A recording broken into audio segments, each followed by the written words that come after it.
Friends ಹೇಗಿದ್ದೀರಾ? ನಾನು ಕೂಡ ಚೆನ್ನಾಗಿದ್ದೀನಿ. ನೀವು ಕೂಡ ಚೆನ್ನಾಗಿದ್ದೀರಾ ಅನ್ಕೊಂಡಿದ್ದೀನಿ. ಇದು ಗುರುವಾರದ್ದು ಮತ್ತು ಶುಕ್ರವಾರದ್ದು ವೀಡಿಯೋಸ್ ಆಗಿರುತ್ತೆ. ಗುರುವಾರ ರಾಯರ ಪೂಜೆ ಎಲ್ಲ ಮುಗಿಸ್ಕೊಂಡು ಮಾಲೆ ಹಾಕ್ಸ್ಕೋಬೇಕಾಗಿತ್ತು. ಹಂಗಾಗಿ ಮಾಲೆ ಎಲ್ಲ ಹಾಕ್ಸ್ಕೊಂಬಂದು ಶಕ್ತಿಗಳನ್ನ ಮನೆಗೆ ಕರೆದಿದ್ದೆ. ಕುಂಕುಮಕ್ಕೆ ಮತ್ತು ಊಟ ಇಟ್ಕೊಂಡಿದ್ದೆ ನನ್ನ ಕೈಲಾದಷ್ಟು ಶಕ್ತಿಗಳನ್ನ ಕರೆದು. ಹಂಗಾಗಿ ಅವ್ರಿಗೆಲ್ಲ ಊಟ ಎಲ್ಲ ಹಾಕಿ ಅರಿಶಿನ ಕುಂಕುಮ ಕೊಟ್ಟು ಕಳಿಸ್ದೆ. ಪ್ರತಿ ವರ್ಷ ನಾನು ಇದೇ ರೀತಿ ಮಾಡ್ತೀನಿ ಅಮ್ಮನ ಓಂ ಶಕ್ತಿ ಅಮ್ಮನ ಪೂಜೆ.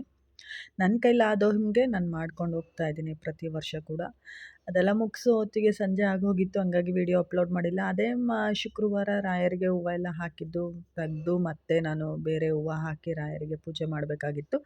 ಹಂಗಾಗಿ ರಾಯರದೆಲ್ಲ ಮುಗಿಸ್ಕೊಂಬಿಡೋಣ ಫಸ್ಟು ಅಂತ ಹೇಳಿ ರಾಯರದೆಲ್ಲ ಮುಗಿಸಿ ರಾಯರಿಗೆ ಫಸ್ಟು ಹೂವು ಒಂದು ಚೇಂಜ್ ಮಾಡಿಕೊಂಡೆ ಅಷ್ಟೇ. ದೀಪ ಎಲ್ಲ ನಾನು ತೆಗಿಲಿಲ್ಲ. ಬರೀ ಒಂದು ದೀಪ ಇಟ್ಟು ಪೂಜೆ ಎಲ್ಲ ಮಾಡೋದು ಬೇಡ. ಏಕೆಂದರೆ ನಾನು ಮಾಲೆ ಹಾಕ್ಸ್ಕೊಂಡಿದ್ನಲ್ಲ, ಹಂಗಾಗಿ ಮನೇಲಿ ಡೈಲಿ ಪೂಜೆ ಇದ್ದೇ ಇರುತ್ತೆ. ಅದಕ್ಕೋಸ್ಕರ ದೀಪ ಎಲ್ಲ ತೆಗಿಲಿಲ್ಲ ನಾನು. ಹಂಗೆ ಹೂವು ಒಂದು ಚೇಂಜ್ ಮಾಡಿಕೊಂಡೆ ಅಷ್ಟೇ ಈ ವಾರ ನಾನು ರಾಯರಿಗೆ.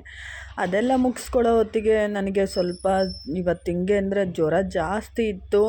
ಆದರೆ ಈ 2ನೇ ದಿವಸ ಆಗಿದೆ ಮಾಲೆ ಹಾಕ್ಸ್ಕೊಂಡು ನನ್ನ ಕೈಲಿ ಆದಂಗೆ ನಾನು ಸ್ವಲ್ಪ ದೇವರಿಗೊಂದು ದೀಪ ಹಚ್ಬಿಡೋಣ ಅಂದ್ಕೊಂಡು ನಾನು ಇದು ಮಾಡಿಕೊಂಡೆ. ನೈವೇದ್ಯಕ್ಕೆ ಕೂಡ ನಾನು ಏನೂ ಮಾಡ್ಕೊಂಡಿರಲಿಲ್ಲ ಇವತ್ತು. ಹಣ್ಣಿತ್ತು, ಹಣ್ಣೇ ಇಟ್ಬಿಟ್ಟು ಪೂಜೆ ಮಾಡ್ಕೊಳ್ಳೋಣ ಓಂ ಶಕ್ತಿ ಅಮ್ಮಂಗೆ ಅಂದ್ಕೊಂಡೆ ನಾನು. ಅದೇ ರೀತಿ ಮಾಡಿಕೊಂಡೆ.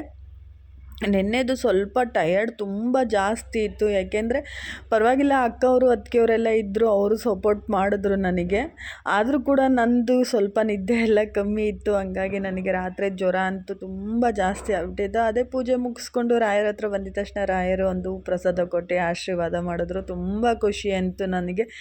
ಎಷ್ಟರ ಮಟ್ಟಿಗೆ ಖುಷಿ ಅನಿಸ್ತು ಅಂದರೆ ತುಂಬ ಖುಷಿ ಅನಿಸ್ತು. ಅವನ್ನ ನಮಸ್ಕಾರ ಮಾಡಿಕೊಂಡು ರಾಯರ ಹತ್ರ ಎತ್ಕೊಂಡು ನಾನು ಮಾಡಿಕೊಂಡು ಆಮೇಲೆ ಓಂ ಶಕ್ತಿ ಅಮ್ಮನ ಹತ್ರ ಬಂದು ಓಂ ಶಕ್ತಿ ಅಮ್ಮನ ಹತ್ರ ಕೂತ್ಕೊಂಡು ಪ್ರಾರ್ಥನೆ ಮಾಡಿಕೊಂಡು ಪ್ರತಿ ವರ್ಷ ನಾನು ಬುಕ್ಕು ಓದ್ತೀನಿ ಮನೇಲಿ.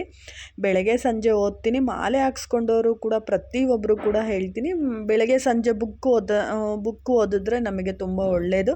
ಹಾಗಾಗಿ ನಾನು ಪ್ರತಿ ವರ್ಷ ಓದ್ತೀನಿ. ಓದೆಲ್ಲ ಮುಗಿಸ್ಕೊಂಡಾಗಿದ್ಮೇಲೆ ಅಮ್ಮಂಗೆ ಮಂಗಳಾರತಿ ಮಾಡಿ ಅಮ್ಮನ ಹತ್ರ ಎಲ್ಲ ಬೇಡ್ಕೊಂಡು ಆಮೇಲೆ ನಾನು ಅಡುಗೆ ರೆಡಿ ಮಾಡ್ಕೋಬೇಕಾಗಿತ್ತು. ಏಕೆಂದರೆ ಮಾಲೆ ಹಾಕ್ಸ್ಕೊಂಡಾಗ ನಾನು ಒಂದೇ ಟೈಮ್ ತಿನ್ನೋದ್ರಿಂದ ನನ್ನ ಅಡುಗೆ ನಾನು ಮಾಡ್ಕೋಬೇಕಾಗಿತ್ತು. ಹಂಗಾಗಿ ರೆಡಿ ಮಾಡ್ಕೊಳ್ಳೋಣ ಅಂತ ಅಡುಗೆ ಎಲ್ಲ ಮಾಡ್ಕೊಂಡಾಯಿತು. ಅಮ್ಮನ ನೆನೆಸ್ಕೊಂಡು ನೆಲದ ಮೇಲೆ ಊಟ ಮಾಡಬೇಕಾಯಿತು. ಹಂಗಾಗಿ ನೆಲದ ಮೇಲೆ ಊಟ ಮಾಡಿಕೊಂಡೆ. ನಾನು 3 ವರ್ಷದಿಂದ ಇದೇ ರೀತಿ ಮಾಡ್ಕೋತಾ ಇದ್ದೀನಿ. ಏನೋ ಅಂದ್ಕೊಂಡಿದ್ದೆ ಅದು ಆಯಿತು. ಹಂಗಾಗಿ ನೆಲದ ಮೇಲೆ ಊಟ ಮಾಡೋಕ್ಕೆ ಸ್ಟಾರ್ಟ್ ಮಾಡಿದ್ದೀನಿ 3 ವರ್ಷದಿಂದ. ಇವತ್ತಿನ ವಿಡಿಯೋ ಇದಾಗಿತ್ತು. ಇಷ್ಟ ಆಗಿದ್ದರೆ ಲೈಕ್ ಮಾಡಿ, ಶೇರ್ ಮಾಡಿ. Thank you.